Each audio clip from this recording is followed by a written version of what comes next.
दिव्लक्ष्य में आपका स्वागत है। चलिए हम लोग अब करेंगे क्वेश्चन नंबर 46 और वीडियो को आगे बढ़ाते हुए चलते हैं। 46 नंबर क्वेश्चन कर रहे हैं।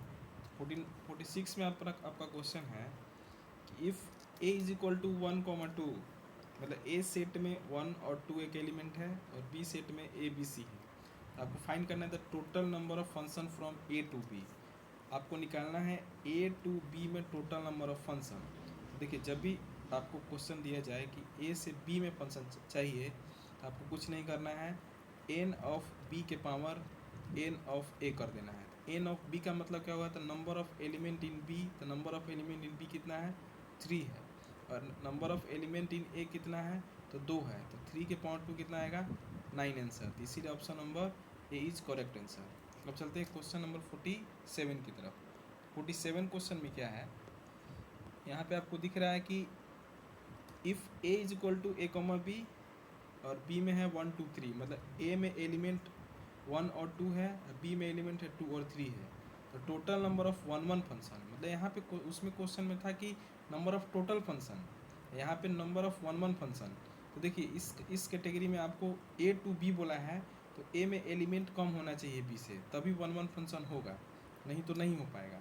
तो इसका आपको फार्मूला जो होता है, इसका फार्मूला होता है 3p2, 3 का number of element in B, n of B P n of A, तो नंबर ऑफ एलिमेंट बी का परम्यूटेशन करना है number of element in A से। तो 3p2 का मतलब होता है, क्लास 11 में पढ़े होंगे आप, 3 इंटू 2, मतलब 3 को 2 बार घटाइए तो आंसर 6 आएगा। तो option A is correct answer. अब चलते हैं क्वेश्चन नंबर 48 की तरफ। 48 क्वेश्चन क्या है, 48 क्वेश्चन में है the solution of the differential equation, मतलब यहाँ पे आपको एक डिफरेंशियल इक्वेशन गिवन है और इसका सॉल्यूशन बताना है। तो जब भी डिफरेंशियल इक्वेशन का आपको सॉल्यूशन करना हो तो कुछ नहीं करना है, यहाँ पे डिफरेंशियल इक्वेशन लिख दीजिए d x plus d y is equal to 0, और इस डी वाई को उधर लेके चल जाइए, तो d x is equal to लिखेंगे माइनस डी वाई, दोनों तरफ क्या कर दीजिए इंटीग्रेशन लगा दीजिए। तो दोनों तरफ इंटीग्रेशन लगा दिए तो डी एक्स का इंटीग्रेशन होता है एक्स और डी वाई का होगा माइनस वाई प्लस सी। तो इस वाई को इधर लाएंगे तो x plus y is equal to something constant, तो कॉन्स्टेंट यहाँ के लिखा हुआ है तो के भी लिख सकते हैं। तो x plus y is equal to k, option number C is correct answer. अब चलते हैं क्वेश्चन नंबर 49 की तरफ। 49 क्वेश्चन में क्या है, आपको एक वेक्टर का सवाल है। यहाँ पे आई डॉट आई का वैल्यू पूछा गया है। आई डॉट आई का मतलब 1 होता है, आई डॉट आई का मतलब कितना होता है 1 होता है। जे डॉट जे का मतलब भी 1 होगा, मतलब डॉट प्रोडक्ट में कुछ नहीं करिए। इसका जैसे फार्मूला अगर ए डॉट बी आपको दिया रहे तो इसका फार्मूला आता है magnitude of a into magnitude of b cos theta. तो जब भी मैग्नीट्यूड ऑफ आई क्या करेंगे तो 1, क्योंकि यूनिट वेक्टर है, फिर यहाँ पे भी 1 कॉस 0, क्योंकि आई और आई कैप के बीच में जो एंगल बनेगा 0 बनेगा, तो कॉस 0 का मतलब कितना होता है 1 होता है, तो मल्टीप्लाई करेंगे तो 1 होगा। इसी तरीके से जे डॉट जे रहेगा उसका भी आंसर 1 होगा, तो option B is correct answer. और 50 क्वेश्चन देखिए, इसमें आपको क्रॉस प्रोडक्ट दिया है। तो एक चीज़ समझिए, क्रॉस प्रोडक्ट में क्या होता है, आई जे के ऐसे समझिए। अगर आपको 3 वेक्टर दिया हो आई जे के, तो अगर आपसे पूछे आई क्रॉस जे पूछे तो आंसर के आएगा, ठीक है। लेकिन जे क्रॉस आई पूछा है तो माइनस के, क्योंकि आपको एंटी क्लॉकवाइज जा रहे हैं इसलिए आपको माइनस आएगा, तो माइनस के option B is correct answer. आपसे अगर आई क्रॉस जे पूछता तो ये भी उल्टा हो गए, तो इसका माइनस जे होता। अगर जे क्रॉस के होता तो उसको छोड़ के आई होता, तो ऑप्शन नंबर यहाँ पे बी दिखेगा, क्योंकि जे क्रॉस आई मतलब उल्टा चल रहा है, आप एंटी क्लॉकवाइज चल रहे हैं, इसीलिए आंसर क्या होगा बी होगा। अब चलते हैं क्वेश्चन नंबर 51 की तरफ। यह आपका इन्वर्स ट्रिग्नोमेट्रिक फंक्शन का एक सवाल है। तो इस सवाल में भी कुछ नहीं है, आपको पता होगा कि साइन इन्वर्स एक्स, इसका एक्स होता है आंसर, अगर इसके डोमेन के अंदर है तो 1/2 इसी के डोमेन के अंदर है, इसीलिए इसका आंसर क्या हो जाएगा 1/2 ही आ जाएगा, इसलिए option number B is correct answer. मतलब sine into sine inverse x का वैल्यू एक्स होता है जब डोमेन में एक्स रहे तब, ठीक है। अब क्वेश्चन नंबर 52 की तरफ चलते हैं। तो 52 भी क्या है, एक फार्मूला है, sine inverse x plus sine inverse y का जो फार्मूला होता है, sine inverse x into root under 1 minus, मतलब यहाँ पे आएगा ये वाला x into root under 1 minus y square plus y into 1 minus x square, मतलब एक्स को रखिए, फिर वाई को लिखिए root under 1 minus y square, फिर वाई को लिखिए रूट अंडर 1 माइनस, क्योंकि साइन ए प्लस बी का फॉर्मूला में आता है साइन ए, फिर लिखेंगे यहाँ पे cos B plus cos A into sine B. इसी तरीके से साइन ए को अगर यहाँ पे अगर इसको थीटा मान लिया जाए तो एक्स के जगह पे हम साइन ए डालेंगे, इसीलिए यहाँ पे वैल्यू एक्स होगा। फिर कॉस बी में अगर इसको वाई मानेंगे तो root under 1 minus y square होगा। इस तरीके से ऑप्शन नंबर इसका बी, मतलब फॉर्मूला याद रखें, option number B is correct answer. अब चलते हैं क्वेश्चन नंबर 53 की तरफ। 53 नंबर क्वेश्चन क्या है, तो 53 नंबर क्वेश्चन में भी एक आपका इन्वर्स ट्रिग्नोमेट्रिक फंक्शन का ही सवाल है।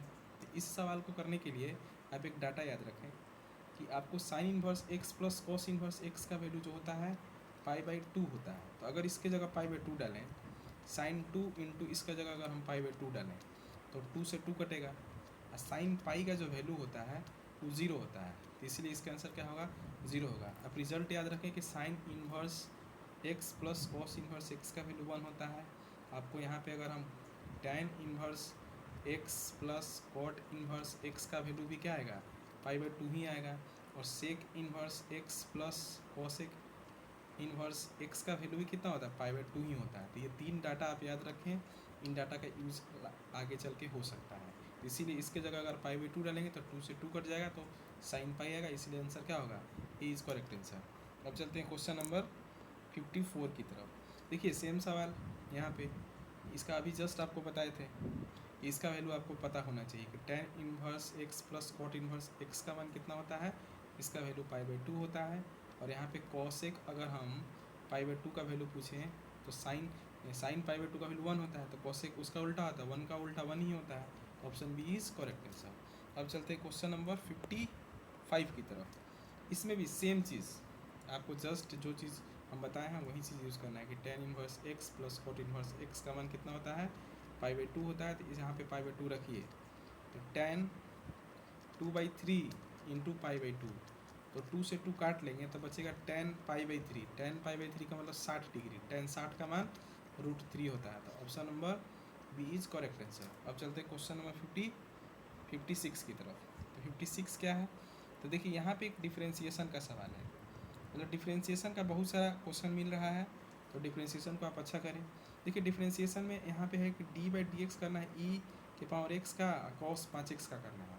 तो डिफ्रेंसिएशन में e पावर x का जो डिफ्रेंसिएशन होता है तो e पावर x ही होता है, लेकिन cos 5x का करेंगे तो cos का इंटीग्रेशन डिफ्रेंसिएशन होता है sin x, लेकिन 5x है तो 5x, लेकिन डिफ्रेंसिएशन बताया कि x के साथ जो कोफिशिएंट होता है वो आगे आ जाता है, तो e के power x minus 5 sin 5x, तो option is C is right answer.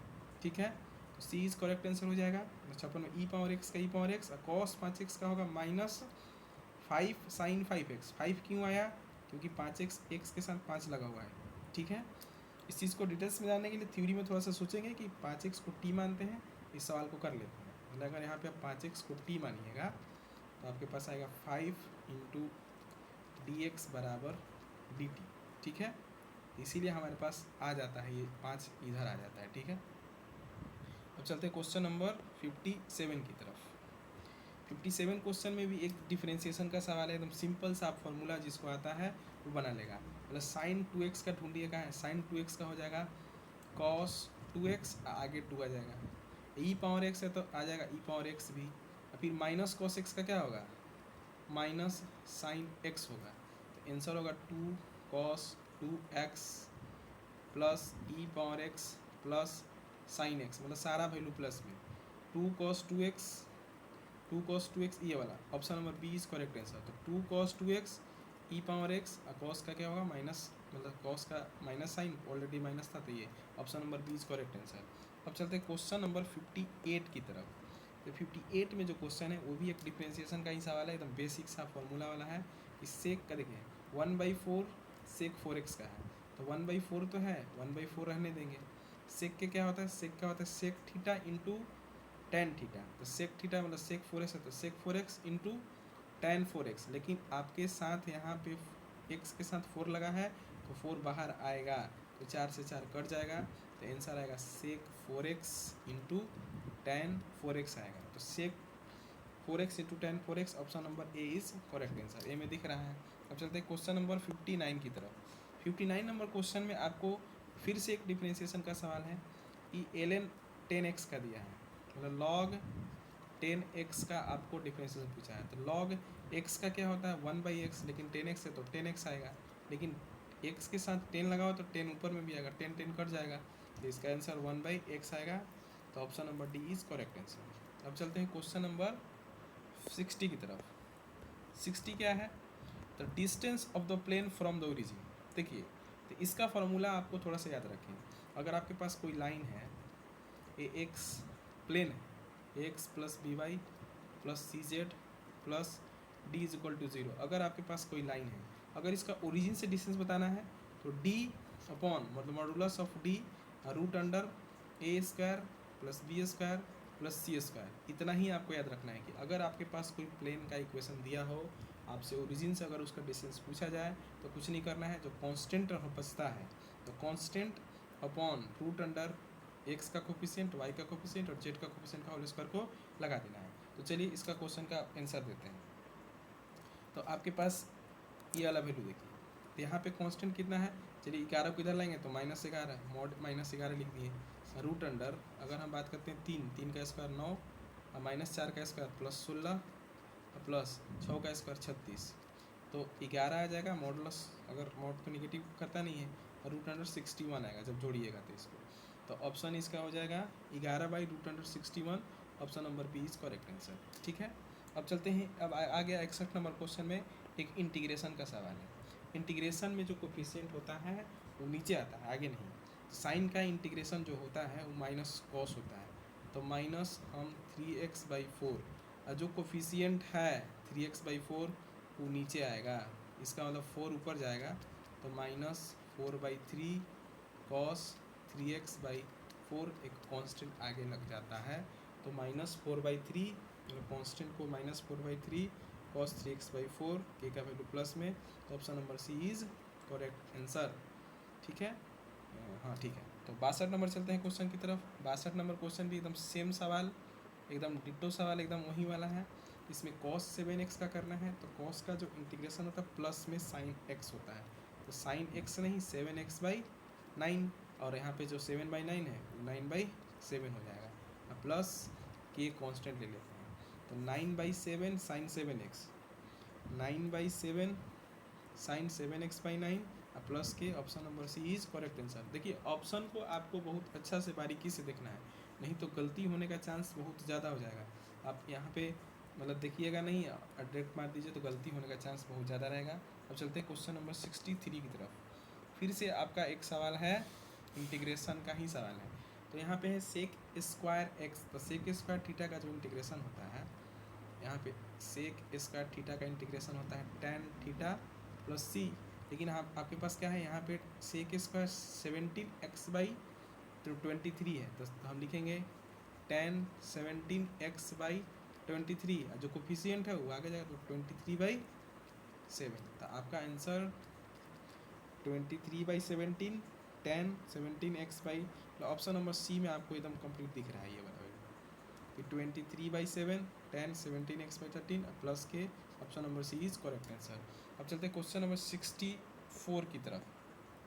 तो 64 में एक कॉमन चीज़ आपको याद रखना है, integration of a power x क्या होता है, तो a पावर x है और साथ में नीचे log a नीचे आ जाता है, ठीक है ना। डिफ्रेंसिएशन में log a मल्टीप्लाई होता है, इंटीग्रेशन में log a आपका डिवाइड हो जाएगा, तो इसका आ जाएगा 4 के पावर x, तो 4x, और log कितना लिखेंगे log 4, तो ऑप्शन आपका सी इज करेक्ट आंसर। तो 4 के पावर x अपॉन log 4 और प्लस समथिंग जो किया आएगा कांस्टेंट आगे जुड़ जाता है। अब चलते हैं क्वेश्चन नंबर 55 की तरफ। 55 नंबर क्वेश्चन में आपको एक इंटीग्रेशन का ही सवाल है। इसमें आपको क्या है कि इसको मल्टीप्लाई कर लीजिए, इसको मल्टीप्लाई करेंगे तो कितना आएगा, ये आ जाएगा आपके पास 4x का क्यूब आ जाएगा और -6x आ जाएगा। अब इसको इंटीग्रेट करना है, तो इसका चलिए इंटीग्रेशन करते हैं। 4x का क्यूब का क्या होगा, 4 × x के पावर 4/4 -6 × x² 2 प्लस के, 4 से 4 कट गया, 2 से 3 बार कटेगा, x के पावर 4 -3x² प्लस के, तो एक्स के power 4 minus 3x square plus k, option number C is correct answer. C में ये दिख रहा है तो सी इज़ राइट आंसर। अब चलते हैं क्वेश्चन नंबर 66 की तरफ। ये कॉमन सा इंटीग्रेशन है, आपको एक फॉर्म होता है इंटीग्रेशन का, उसको याद रखना है कि e के पावर x रहे, अंदर में अगर कोई फंक्शन रहे और उसी के साथ उसका फंक्शन का अगर डिफ्रेंसिएशन रहे, उसी के साथ अगर साथ में ये दोनों प्लस में रहे, मतलब फंक्शन और उसका डिफ्रेंसिएशन उसी के साथ रहे, तो इसका इंटीग्रेशन होता है e के power x into F x. जिस फंक्शन का डिफ्रेंसिएशन दिया हो वही function into e power x answer हो जाएगा। तो देखिए इसमें cos x minus sine x, तो अगर हम फंक्शन एफ एक्स को अगर हम cos x को माने तो cos x का जो differentiation minus sine x, answer हो जाएगा e के power x into cos x, क्योंकि cos x का अगर हम फंक्शन एफ एक्स को अगर हम cos x मानते हैं तो इसका जो डिफ्रेंसिएशन होगा एफ डैश एक्स करेंगे वो माइनस ऑफ साइन एक्स आएगा। इसका मतलब cos x के साथ ये चीज़ जुड़ा हुआ है, इसीलिए आंसर इसका होगा e के power x into cos x ही होगा। तो option number B is right answer. चलते हैं 67 की तरफ। सेम चीज़ अगला जो रिपीट कर गया क्वेश्चन, यहाँ पे फंक्शन एक्स क्यू को मानेंगे तो e के पावर x इंटू एक्स का क्यू आएगा, क्योंकि एक्स क्यू का जो डिफ्रेंसिएशन होता है 3x स्क्वायर होता है। तो आंसर इसका हो जाएगा x का q into e power x. Option number C is right answer. अब चलते हैं क्वेश्चन नंबर 68 की तरफ। 68 में एकदम रिपीटेड सवाल, सेम कंसेप्ट पर। किसका डिफ्रेंसिएशन, तो 1/x का जो डिफ्रेंसिएशन होता है ये होता है माइनस ऑफ, अगर हम बात करें 1/x का डिफ्रेंसिएशन का बात करें तो x के पावर -1 तो पावर आगे आता है, एक को पावर घट जाता है -2 तो -1/x स्क्वायर आएगा 1/x का डिफ्रेंसिएशन। तो अगर हम फंक्शन को 1/x मानते हैं तो 1/x फंक्शन e के पावर x आपस में मल्टीप्लाई हो जाएगा, तो आंसर हो जाएगा 1/x e power x plus k. Option number A is right answer. अब चलते हैं क्वेश्चन नंबर 69 की तरफ। 69 नंबर क्वेश्चन क्या है, तो एक ये वेक्टर का एकदम बेसिक सा सवाल है डॉट प्रोडक्ट का। डॉट प्रोडक्ट में कुछ नहीं करना है, जो इधर k है तो इधर k ढूंढनी है, क्योंकि i k डॉट i तो 0 हो जाता है, फिर इसके साथ मल्टीप्लाई करेंगे तो माइनस ऑफ 3 इंटू -7 आएगा, तो -21। ऑप्शन में तो नहीं दिखा लेकिन यहाँ पे माइनस होगा, मिस्टेक हो गया है। Option number C is correct answer. -21 होगा, ऑप्शन में मिसिंग है, एक क्वेश्चन शायद बोनस भी मिल सकता है, लेकिन अगर थोड़ा सा करेक्ट कर लीजिए। माइनस में हिंदी वाला में भी सही दिया हो सकता है, हिंदी में तो दिया नहीं है, इसलिए -1 होगा, क्योंकि इसमें करेंगे तो 0, इसके साथ करेंगे तो 3 में -7 से करेंगे तो -21 होगा। तो ऑप्शन ही सी में तो 21 था लेकिन माइनस नहीं था, तो माइनस वाला ही आंसर हम देंगे। अब चलते हैं क्वेश्चन नंबर 70 की तरफ। 70 नंबर क्वेश्चन फिर से डिफरेंशिएशन, मतलब डिफरेंशिएशन का सवाल भर के, अगर आपको बेसिक फार्मूला आता है तो आप बोर्ड में बहुत अच्छा नंबर ला सकते हैं। आप डिफरेंशिएशन से कम 10 से 15 सवाल आप कर सकते हैं, बोनस के तौर पे एकदम क्वेश्चन मिल रहा है। तो डिफरेंशिएशन साइन 4x/5 का करना है, तो साइन का डिफरेंशिएशन होता है कॉस, जो थीटा और थीटा लिखेंगे, एक्स के साथ जो लगा हुआ आगे लगे रख देंगे, तो 4/5 cos 4x बाई, तो आंसर हो जाएगा पहला option 4/5 cos 4x/5। Option number A is correct. अब चलिए क्वेश्चन 71 की तरफ। अब यहाँ पे सवाल है एक फिर से ये प्लेन का सवाल है, ठीक है, मतलब वेक्टर 3D का सवाल है, जिसमें बोला equation of plane parallel to the plane.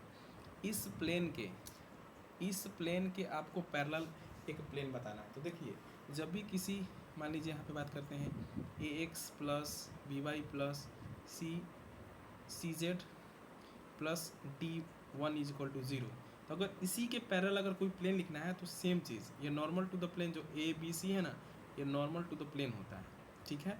तो यहाँ पे by प्लस सी जेड रखेंगे, लेकिन यहाँ पे कांस्टेंट वाला चीज़ खाली बदल जाएगा। तो देखना है कि ये चीज़, ये वाला पार्ट एकदम सेम रहना चाहिए, मतलब यहाँ से जो दिया हुआ है ये पार्ट, मतलब यहाँ से यहाँ तक पार्ट सेम रहना चाहिए, x minus 8y minus 9z same रहना चाहिए, और 12 के बदल पे कोई और वैल्यू रहना चाहिए। तो यहाँ पे हम देख रहे हैं कि x minus 8y minus 9z ये सेम है, और बाहर वाला वैल्यू चेंज है, इसीलिए option number B is right answer. मतलब बेसिक सा एकदम ऑब्जेक्टिव क्वेश्चन में आता है कि अगर किसी प्लेन के पैरेलल अगर बताना है तो बस ये चीज़ सेम रहेगा, कांस्टेंट वाला चीज़ अलग रहेगा। अब चलते हैं 72 की तरफ। 72 क्वेश्चन में क्या है, आपको बोला गया है ये वाला सवाल 3i माइनस 4k का होल स्क्वायर पूछा गया, ठीक है। तो इसका आंसर कुछ नहीं करना है, 3 का स्क्वायर सॉरी स्क्वायर भी है, मतलब यहाँ पे स्क्वायर 3 स्क्वायर प्लस 4 का स्क्वायर, तो रूट अंडर यहाँ पे आएगा 9 प्लस 16, उसका अगर स्क्वायर करेंगे तो 25, रूट अंडर क्या है, option number B is right answer, 25 correct answer हो जाएगा, ठीक है ना। तो अब चलते हैं क्वेश्चन नंबर इसमें 73 की तरफ। 73 में क्या है, 73 में आपको दिया है द यूनिट वेक्टर निकालना है। द यूनिट वेक्टर एक मिनट थोड़ा नीचे डाउन करते हैं, देखिए the unit vector in the direction of vector, मतलब इस वेक्टर के डायरेक्शन में आपको एक यूनिट वेक्टर बताना है। तो जब भी कोई यूनिट वेक्टर किसी डायरेक्शन में बताना हो तो यूनिट वेक्टर कुछ नहीं करना है, एक वेक्टर अपॉन उसका मैग्नीट्यूड से उसको क्या कर दीजिए, डिवाइड कर दीजिए, मतलब कि डिवाइड कर दीजिए। तो देखिए एक और यहाँ पे देखिए 3i कैप है, तो 3i कैप माइनस 9 तो रखना ही है, और साथ ही साथ इसके मैग्नीट्यूड से इसको डिवाइड कर दीजिए। तो इसके मैग्नीट्यूड क्या है, तो रूट अंडर 3 का स्क्वायर प्लस 9, मतलब माइनस 9 का स्क्वायर हो जाएगा 81, तो 3i कैप माइनस 9/9j है, sorry 9j divided by root under 90, तो 3i minus 9j root under 90, option number C is correct answer. अब चलते हैं क्वेश्चन नंबर 74 की तरफ। आपका एक डॉट प्रोडक्ट का क्वेश्चन है, तो आई के साथ, जे के साथ, के साथ, के कोफिशिएंट को मल्टीप्लाई कीजिए और जोड़ दीजिए। 7 में 1 से गुना करेंगे 7, -1 में -8 से करेंगे तो +8, अब 9 में 1 से करेंगे तो 9, तो 8 7 15, 15 9 24, तो option number C is correct answer. अब चलते हैं क्वेश्चन नंबर 75 की तरफ। The intercept cut off on x axis by the plane इतना। देखिए आपको बताना है कि ये जो प्लेन है ये एक्स एक्सिस पर कहाँ कट कर रहा है। तो अगर एक्स एक्सिस पर कट करने का बात कर रहा है तो एक्स एक्सिस पर जहाँ पे वाई का जो वैल्यू 0 रख देना है और जेड का वैल्यू 0। अगर एक्स एक्सिस को कट कर रहा है तो वहाँ पे वाई का वैल्यू और जेड का वैल्यू 0 होगा। तो ये लाइन है हमारे पास, इक्वेशन है प्लेन का, 3x + 4y + 5z = 13 है, तो y का वैल्यू 0 रख दीजिए, z का वैल्यू 0 रख दीजिए, तो x का वैल्यू यहाँ से निकलेगा, x का वैल्यू निकलेगा 13/3 दिखेगा। तो 13/3 आपका कौन सा ऑप्शन है, मैं बी में है, तो 13/3 आपको बी ऑप्शन करेक्ट आंसर, ठीक है। अब चलते हैं क्वेश्चन नंबर कितना है जी, 76 की तरफ। 76 की तरफ सवाल में चलते हैं। तो बोला है कि इफ़ द लाइन ये लाइन है is parallel to the plane, अगर इस प्लेन के पैरेलल है, अगर कोई लाइन किसी प्लेन के पैरेलल होता है तो लाइन का जो डायरेक्शन रेशियो होता है और प्लेन का जो नॉर्मल होता है वो आपस में क्या होगा, परपेंडिकुलर हो जाएगा, मतलब 90 डिग्री पर। मतलब इनका जो डायरेक्शन रेशियो है और इसका जो नॉर्मल टू द प्लेन का जो वैल्यू दिया है ABC, इसका जो डॉट प्रोडक्ट होगा वो 0 होगा। तो A का अगर -1 से गुना करेंगे तो -A आएगा, अगर 2 का B से गुना करेंगे तो 2B आएगा, और C का अगर 3 से करेंगे तो 3C आएगा। ये वैल्यू 0 के बराबर आएगा, क्योंकि कोई प्लेन है और उसके पैरेलल अगर कोई लाइन है तो लाइन का जो प्लेन का जो नॉर्मल होगा और लाइन का जो डायरेक्शन कोसाइन होगा, डायरेक्शन रेशियो होगा, वो आपस में क्या होगा, 90 डिग्री का एंगल बनाएंगे और वो क्या होंगे, उसका डॉट प्रोडक्ट मतलब 0 हो जाएगा।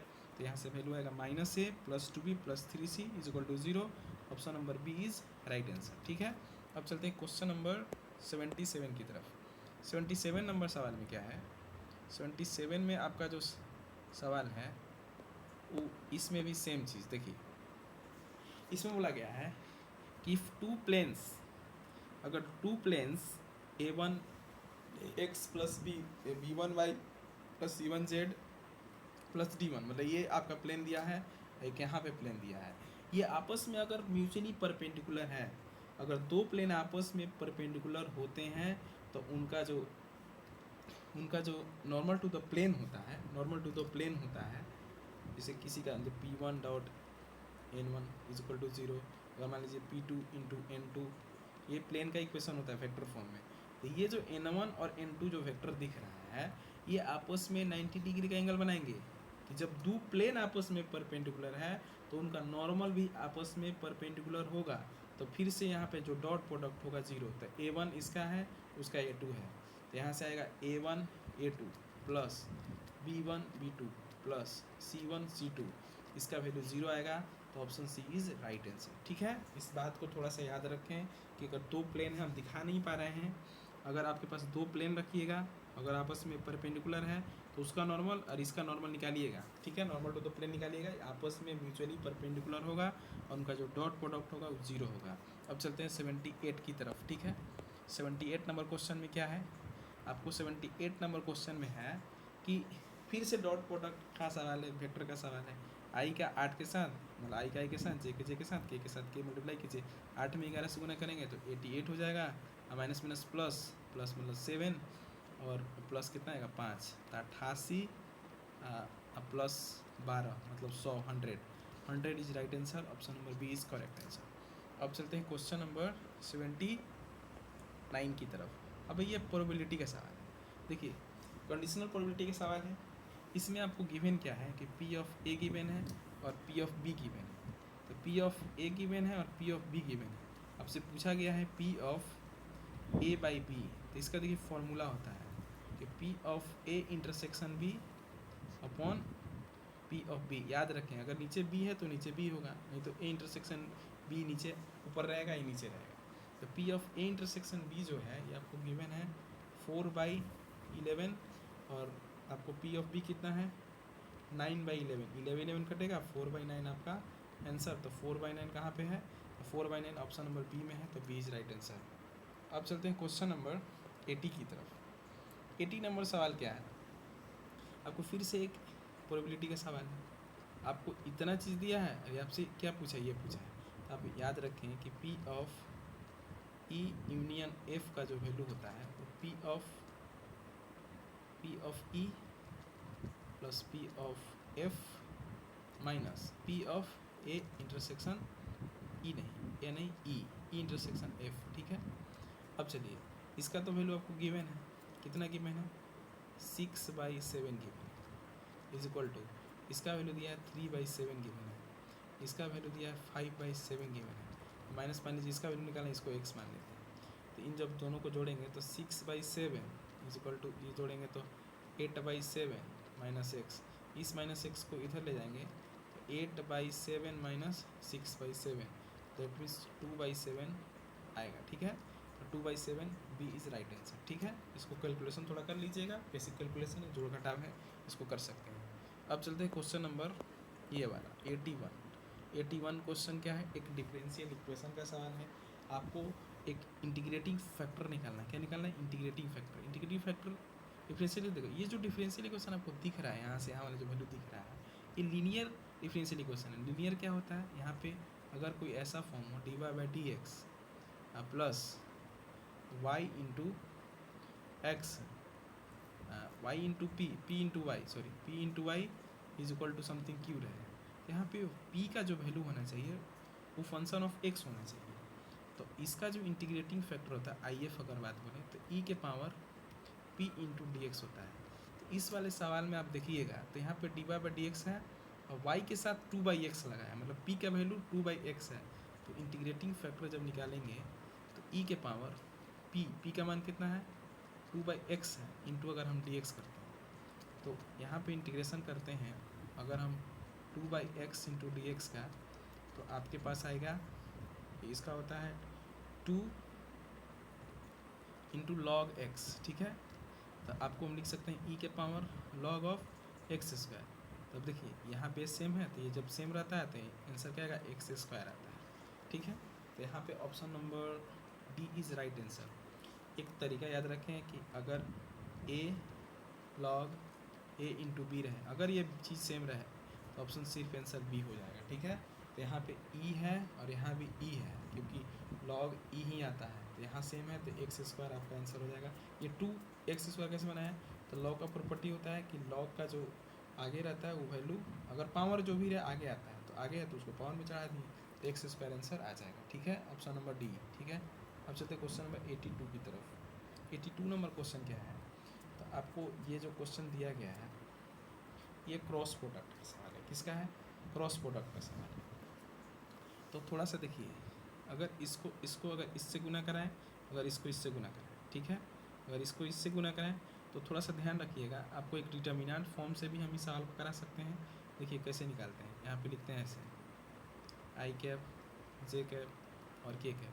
तो इसका वैल्यू लिखिए, आई का तो वैल्यू माइनस कितना है, -7 है, जे का वैल्यू कितना है 0 है, के का वैल्यू कितना है 3 है, और आपके पास इसमें इधर 0 है, इधर 0 है, और के का वैल्यू कितना है 2 है। अब इसको अगर हम सॉल्व करते हैं इस वाले ऐसे, तो आई कैप को अगर हम सॉल्व करते हैं तो अगर इसका वैल्यू ऐसे होगा तो 0, दैट मीन्स 0। अब माइनस अगर हम जे कैप का बात करें, ये वैल्यू ख़त्म, ये वैल्यू ख़त्म, तो साथ में -14 और प्लस 0, -0 चाहे +0, प्लस अगर हम के कैप का बात करेंगे तो ये ख़त्म, ये ख़त्म, 0 -0, तो सिर्फ आंसर आपके पास आएगा, ये तो 0 हो गया, ये वैल्यू आएगा +14 जे कैप आएगा। तो option number B is right answer, +14 j cap. ठीक है, अब चलते हैं क्वेश्चन नंबर ये 83। आपको तो मैग्नीट्यूड निकालना है वेक्टर का। वेक्टर का मैग्नीट्यूड करने के लिए कुछ नहीं करना है, बस यहाँ पे रूट लगाइए, और जो वैल्यू है आई का कोफिशिएंट 1 है तो 1 का स्क्वायर, जे का है -2 तो -2 का स्क्वायर, +2 है तो 2 का स्क्वायर, आएगा 1 + 4 + 4 तो 9। Option number A is correct 3। ठीक है, अब चलते क्वेश्चन नंबर 84 की तरफ। तो direction ratio of the normal to the plane, मतलब नॉर्मल टू द प्लेन क्या है, तो जो एक्स का कोफिशिएंट होता है 1, वाई का जो होता है 2, और जेड का जो है -3, तो 1 2 -3, 1 2 -3 ऑप्शन नंबर सी। तो कोई भी अगर लाइन है, प्लेन है, x plus b y plus c z is equal to मान लो समथिंग डी है, तो ये नॉर्मल टू द प्लेन होते हैं, मतलब a comma b comma c normal to the plane होते हैं। ठीक है, तो इसीलिए यहाँ 1 है, यहाँ 2 है, यहाँ पे -3 है, तो option number C is correct answer. अब चलते हैं क्वेश्चन नंबर 85 की तरफ। The direction ratio of the straight line. देखिए ये जो इक्वेशन है, ये स्ट्रेट लाइन का इक्वेशन है। स्ट्रेट लाइन का इक्वेशन होता है x - x1/a, y - y1/b, z - z1/c। तो जो a b c जो होते हैं, नीचे जो होते हैं, ये डायरेक्शन रेशियोज होते हैं। तो आपको ऑप्शन में आएगा 3, 3, 6, ये डायरेक्शन रेशियो हो जाएगा। ठीक है, तो यहाँ पे आपको 3, 3, 6 कौन है, तो option number C is correct answer. एकदम बेसिक सवाल आता है। ठीक है, अब 86 की तरफ पढ़ते हैं। तो 86 में क्या है कि यहाँ पे बोला गया है कि through which of the following point does not the straight line पास।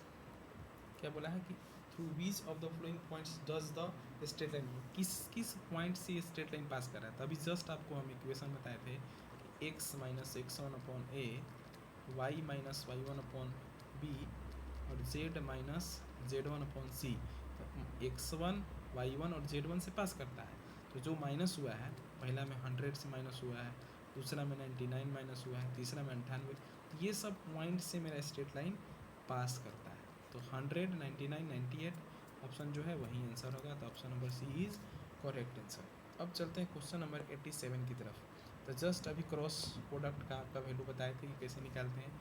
एक डिटर्मिनेंट बनाया जाता है आई जे के, यहाँ पे वैल्यू रखते हैं 10, यहाँ पे वैल्यू रखते हैं 1, यहाँ पे 1, यहाँ पे -4, यहाँ पे 7, -11। अब चलते हैं यहाँ से आई का वैल्यू निकालने। आई के लिए ये वाला ख़त्म, तो -11, -7। जे के लिए -j लगाते हैं क्योंकि सेकेंड में माइनस होता है। ये ख़त्म, ये ख़त्म, तो 11 ना कितना होता है -110। जब ये ख़त्म, ये कितना जे ना, ये ख़त्म, सॉरी जे के लिए ये वाला ख़त्म और ये वाला ख़त्म।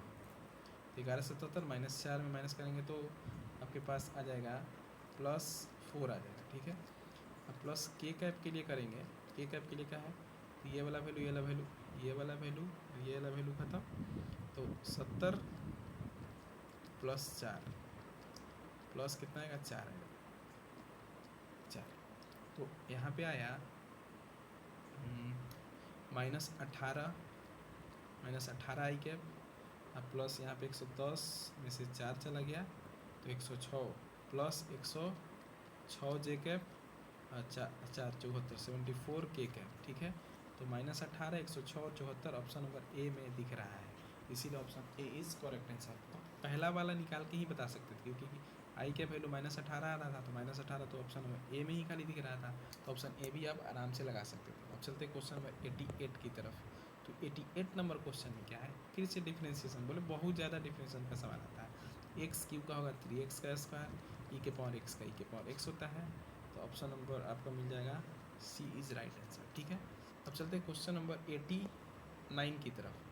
89 नंबर क्वेश्चन क्या है, फिर से tan का जो होता है, tan का जो डिफ्रेंशिएशन होता है सेक स्क्वायर एक्स होता है, तो sec square x plus sine square, देखिए साइन स्क्वायर एक्स का लिखेंगे तो आगे 2 पहले आएगा, पहले पावर का करेंगे, ठीक है, तो पावर का साइन 2 का करेंगे तो 2 आगे आएगा, ये वो कम हो जाएगा, साइन का फिर करेंगे तो कॉस एक्स, आपके पास आएगा sec square x plus 2 sine x into cos x, तो option number C is correct answer. अब चलते हैं क्वेश्चन नंबर 90 की तरफ। 90 नंबर क्वेश्चन में क्या है, तो 90 नंबर क्वेश्चन में आपको डबल डिफ्रेंशिएशन, ई के पावर 5x को 2 बार, तो ई के पावर 5x को एक बार करेंगे तो ई के पावर 5x और फिर 5 भी आएगा, ठीक है। अब फिर से करेंगे तो 5 तो भाई रह ही रहा है, ई के पावर 5x करेंगे तो फिर 5 इंटू ई के पावर 5x आएगा, तो 25 इंटू ई के पावर 5x, तो option number D is correct answer. अब चलते क्वेश्चन नंबर ये 91। ये 91 क्वेश्चन में आपको एक कंसेप्ट, थोड़ा सा कंसेप्ट कुछ नहीं है, देखिए यहाँ पे 3 है, 3 रख दीजिए, और फिर एक्स का क्यूब का क्या होगा, एक्स का 4/4, अगर ये डिफिनिट इंटीग्रेशन का सवाल है, पावर 3 पहले रखेंगे, तो 3 के पावर 4, तो 3 के पावर 4/4 माइनस 0 के पावर 4/4, तो 0 तो 0 ही हो जाएगा, तो 3 इंटू 3 के पावर 4 कितना होता है 81/4, तो 81 में तो करेंगे तो 243/4, ठीक है, तो option number B is correct answer. ठीक है, 0 है तो 0 ही हो जाएगा। अब क्वेश्चन नंबर चलते हैं 92 की तरफ। 92 नंबर सवाल में थोड़ा सा कंसेप्ट समझिए कि आपको अगर ऐसा इंटीग्रेशन मिले -a से a एफ ऑफ एक्स, ठीक है, इंटू डी एक्स है, इसका 2 आंसर आता है, एक 0 आता है, एक आंसर आता है 2, 0 से a लिख देते हैं एफ ऑफ एक्स। 0 कब आता है, जब फंक्शन मेरा ऑड हो, और जब मेरे पास फंक्शन क्या हो, अगर इवन हो तब।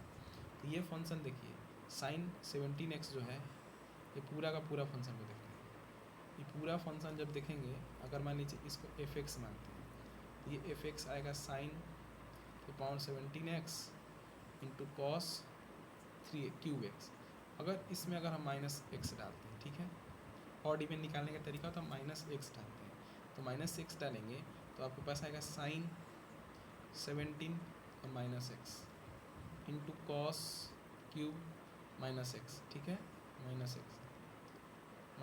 ठीक है, तो ये तो साइन का जो अंदर में माइनस होता है वो बाहर आ जाएगा पावर में, तो माइनस आ जाएगा sine 17 to the x, cos के अंदर तो भाई माइनस तो ख़त्म, माइनस कॉस -x तो ही होता है, तो फंक्शन जो आया एफ ऑफ -x का वैल्यू हो गया माइनस ऑफ एफ एक्स, मतलब ऑड फंक्शन, तो ऑड का तो तुरंत 0, ऑप्शन नंबर बी मार देंगे। तो ये जो आपको 93 दिख रहा है, ये भी एक ऑड फंक्शन है, ठीक है, 93 भी ऑड है, क्योंकि अगर हम एफ एक्स को अगर हम x के पावर 17 रखते हैं, तो एफ ऑफ -x रखते हैं, तो लिखेंगे माइनस ऑफ x के पावर 17, ये तो माइनस बाहर आ जाएगा, फिर से हम एफ ऑफ -x को बोलेंगे कि sir minus of F x, तो ऑड आया, तो फिर ऑड का वैल्यू क्या हो जाएगा 0। ऐसा वाला जनरली जितना भी क्वेश्चन आता है उसका आंसर 0 ही आता है, ठीक है, ऑब्जेक्टिव क्वेश्चन लगभग। अब 94 की तरफ बढ़ते हैं, तो 94 रूट एक्स का बताना है, तो रूट एक्स का डिफ्रेंशिएशन बताएंगे, तो एक्स के पावर 1/2 प्लस 1 और 3/2, दैट मीन्स आएगा 3 से 3 कटेगा, तो 2 इंटू एक्स के पावर 3/2 प्लस के, तो 2 इंटू एक्स के power 3/2 plus k, option number B is right answer. अब चलते हैं क्वेश्चन नंबर 95 की तरफ। 95 में तो एकदम बेसिक सा सवाल इंटीग्रेशन का है। देखिए इसका अगर हम x + 2 लिखें, इसका फैक्टर लिखें, तो x + 2 और x - 2 फैक्टर बनेगा इंटू डी एक्स, ये तो कट गया, तो इंटीग्रेशन नॉर्मली कि बस सिर्फ इसका करना है। इसका क्या लिखेंगे, इसका log ऑफ x - 2 प्लस के हो गया है, तो option number log of mod के साथ रहता है हमेशा ये, क्योंकि log का जो पावर है वो कभी निगेटिव नहीं हो सकता है, तो इसीलिए option number C is correct answer. अब चलते हैं क्वेश्चन नंबर 96 की तरफ। 96 नंबर सवाल में क्या है, तो ये बेसिक इंटीग्रेशन का सवाल है, एक फॉर्मूला है। देखिए उसको लिखेंगे 3 × dx। अगर नीचे हमारा अगर फॉर्म लिखे तो 1 - 3x का होल स्क्वायर लिख सकते हैं, ठीक है। 1 - 3x का होल स्क्वायर लिख सकते हैं, ठीक है।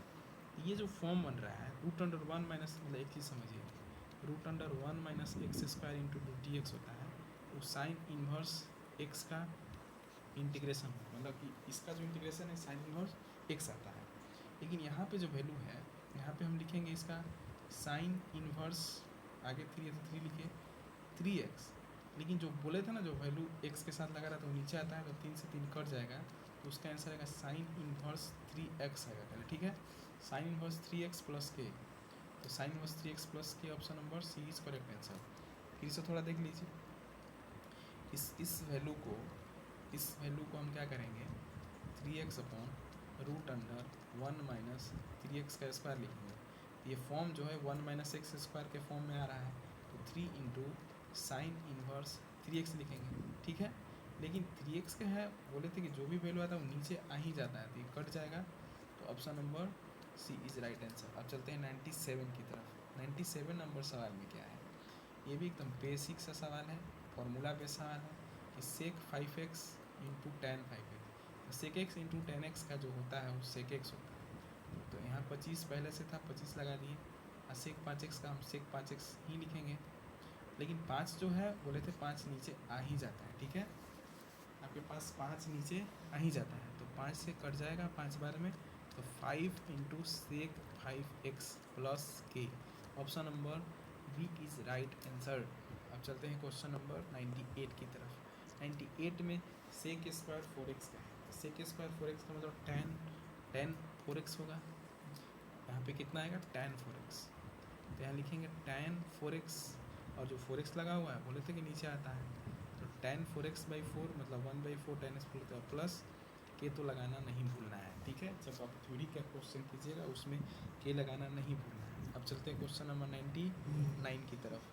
तो 99 नंबर क्वेश्चन में क्या है, तो k डॉट, इधर तो कुछ है ही नहीं है जी, अगर तो इसका आंसर 0 हो जाएगा, ठीक है, क्योंकि k इधर नहीं है, मतलब इसमें कोई k नहीं है, क्योंकि i के साथ तो 0, j के साथ 0, k रहता तो k का k के साथ हो जाता, तो 99 का आंसर ये हो जाएगा। अब चलते हैं क्वेश्चन नंबर 100 की तरफ। तो 100 नंबर क्वेश्चन में एक फिर से मतलब इंटीग्रेशन का सवाल है, बेसिक फार्मूला। इसको हम लिख सकते हैं dx/1 + 6x²। तो 1 प्लस यहाँ पे लिखेंगे 1/a होता है, तो a का तो वैल्यू 1 है, तो tan इन्वर्स 6x, लेकिन जो एक इसके साथ लगा वो नीचे ज़रूर आएगा, फिर प्लस k, तो 1/6 tan इन्वर्स 6x + k, ठीक है। तो ऑप्शन नंबर सी हो। तो देखिए आप सबको हम जो थे पूरा का पूरा 100 सवाल कंप्लीट फुल सॉल्यूशन के साथ कराएं। ऐसा ही वीडियो अगला जो वीडियो हम बनाएंगे, ऐसा ही 100 क्वेश्चन फिर लेंगे, और धीरे धीरे हम लोग कोशिश करेंगे कि थ्योरी क्वेश्चन भी हम आपको बोर्ड पे करवाएं, ठीक है। तो आप लोग चैनल को थोड़ा सपोर्ट करें, सब्सक्राइब करें और लाइक करें, और ज़्यादा से ज़्यादा वीडियो को शेयर करें। Thank you all of you, good night.